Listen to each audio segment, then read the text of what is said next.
छत्रपती संभाजीनगरचे माजी खासदार इम्तियाज जलील यांनी विद्यमान खासदार संदीप भुमरे व त्यांचे चिरंजीव विलास भुमरे यांच्यावरती गंभीर स्वरूपाचे आरोप केलेले आहेत। नेमकं त्यांचं काय म्हणणं आहे आपण हे जाणून घेणार आहोत। सर, तुम्ही आज पत्रकार परिषद घेतली, त्या पत्रकार परिषदेमध्ये जी काही सालारजंगची जी जमीन आहे तुम्हाला तुमचं असं म्हणणं आहे की ही जे काय ते बेकायदेशीररित्या नावावर केलेलं आहे, काय म्हणणं आहे तुमचं? नाही, फक्त मी नाही म्हणतो, हे डॉक्युमेंट्स म्हणतं की सगळं बेकायदेशीर आहे। हे 500 रुपयेचा बॉन्ड पेपर आहे।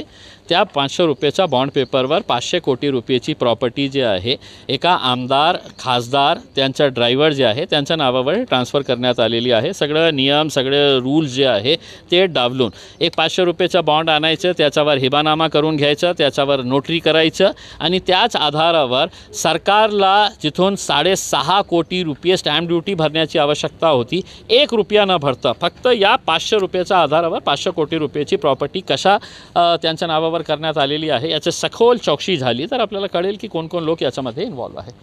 आत्तापर्यंत आपल्याला तुम्ही फक्त जे काय 2.5 एकर जमिनीचा तो वाद चालू होता, त्यानंतर पुन्हा तुम्ही 6 एकर म्हणजे जवळपास 8.5 एकर जमिनीचा तुम्ही तो मुद्दा उपस्थित केलेला आहे।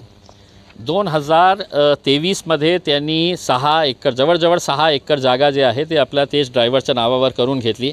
त्याच्यानंतर काही झालं नाही, कोणी विचारलं नाही की आता उरलेली 2.5 एकर होती उसमें, तर त्यांनी 2024 जूनला खासदार झाल्यानंतर इमिजिएट त्यांनी 3.5 एकर जागा ही त्याच प्रोसेसनी ज्या दिवशी त्यांनी 2 500 रुपयाचे बॉन्ड घेतले होते एकाच दिवशी, नोटरी करून घेतली होती एकाच दिवशी, हिबानामा करून घेतला होता एकाच दिवशी, एका वर्षात 2023मध्ये घेतलं त्यांनी बाकीची जमीन आणि 2024मध्ये बाकीची जमीन 8.5 एकर जमीन ज्याचे मार्केट व्हॅल्यू 500 कोटी रुपयापेक्षा जास्त आहे ते मंत्री नेते खासदार साहेब आमदार साहेबांच्या ड्रायव्हरच्या नावावर करून घेण्यात आली आहे। देणारा कोण आहे तर तिथे एक ड्रायव्हर होता, सालारजंगचा एक ड्रायव्हर होता, त्यांनी लिहून दिलं आणि घेणारा इकडचे जे सालारजंग आहे ते त्यांचा ड्रायव्हर आहे, तर ड्रायव्हरचं हे कनेक्शन होतं।